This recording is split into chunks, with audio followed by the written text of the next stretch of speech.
To me again. I would like to invite the next presenter, Emily, up onto the stage, please.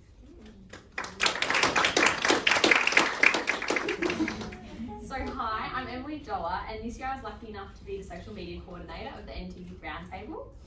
I joined the roundtable to educate government and youth across the territory of the importance of firearm safety, as I'm a state and national representative in clay target shooting, and wanted to use my own experiences to show how beneficial this is. However, as the year progressed, some unforeseen family circumstances occurred which caused me to move to Adelaide in mid-June. I was very fortunate to still be able to be a part of the roundtable as a travelling member, and decided to use my own experiences of moving to and from the territory to give highlight to what is missing when compared in the NT when compared to other states, as well as what the government can do better to ensure kids moving to and from the territory are better supported. So a little bit about me. Before I lived in Darwin, I lived in Sydney, and I now live in Adelaide. So I've had a pretty well-rounded experience at schools, sporting opportunities, and everyday life. Every place I've lived in has been so different and great for their own individual reasons. However, there's definitely been things I've found that each state does better than the other. So the main thing I found that I've missed living in the NT, and it's definitely the best thing I think about the NT, is the people and the opportunities available, especially in sports. When I moved to Darwin, I started doing clay target shooting, and the next year I was in the NT team for the Nationals, and that allowed me to be part of the National Juniors Academy. This wouldn't have been possible if I didn't live in the NT. There are so many success stories like these in various sports which need to be vocalised much more, as it would entice many families with young kids who play sports or are looking for much better opportunities to come to the territory. As well as this, the people within the territory are so welcoming and loving, which I have found unmatched to any other state or territory that I've lived in. Using shooting as an example again, the shooting club in Darwin became my second family. This happened at my school and at my netball club. People up here are so loving and supportive, and this must be shown more.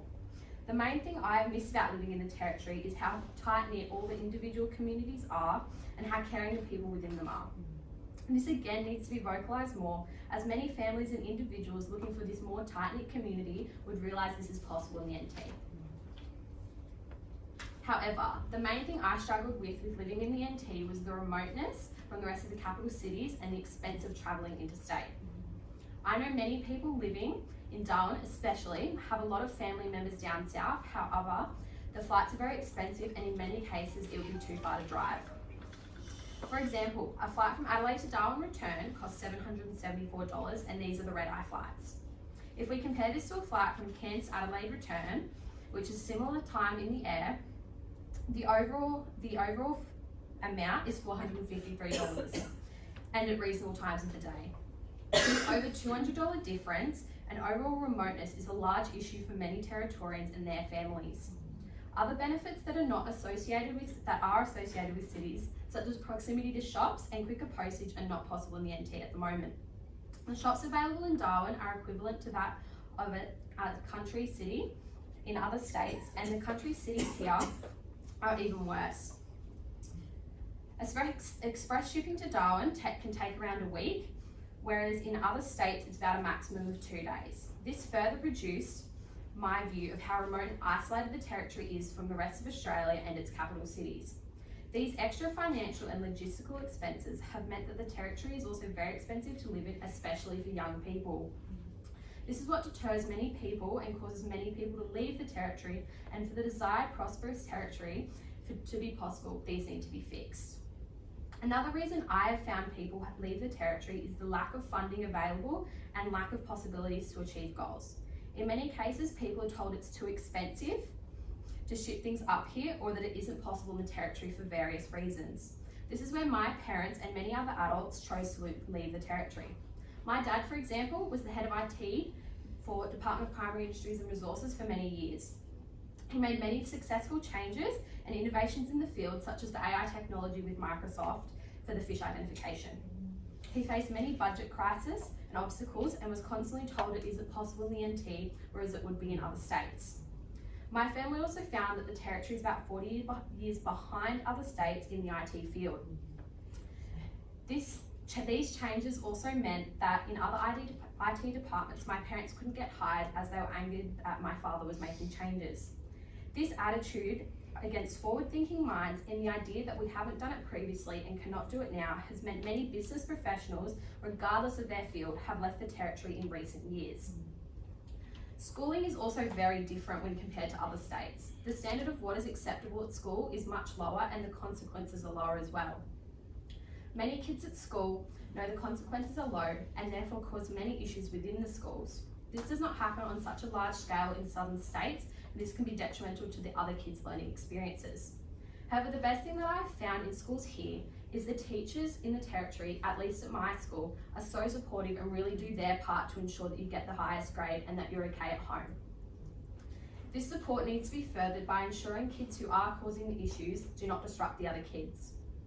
Although the opportunities at state level in sport are amazing in the NT, I have found that the territory is not a place to go onto higher sports within many other sports other than shooting.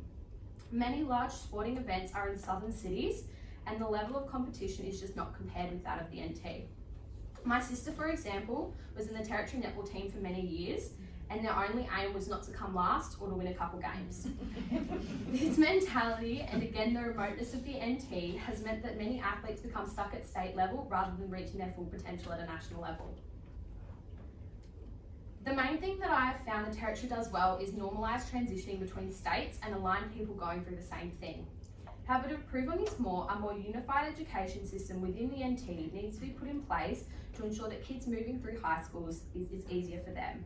For example, in Darwin, Essington and Darwin High do SACE, Camilda or Hailbury does VCE, SACE and IB. So kids moving through Darwin, it's harder for them, let alone moving into state. So this needs to be unified. As well as this, the territory lifestyle is also very different and changing to and from this is difficult. To fix these measures need to be put in place to ensure that the remoteness of the territory is reduced. For example, making flights cheaper by reducing the prices at airports for plane companies. If these recommendations are done, the benefits from the territory will remain and they will remain strong, and the negatives will be improved to ensure that the territory can be as amazing and prosperous as we all know it to be.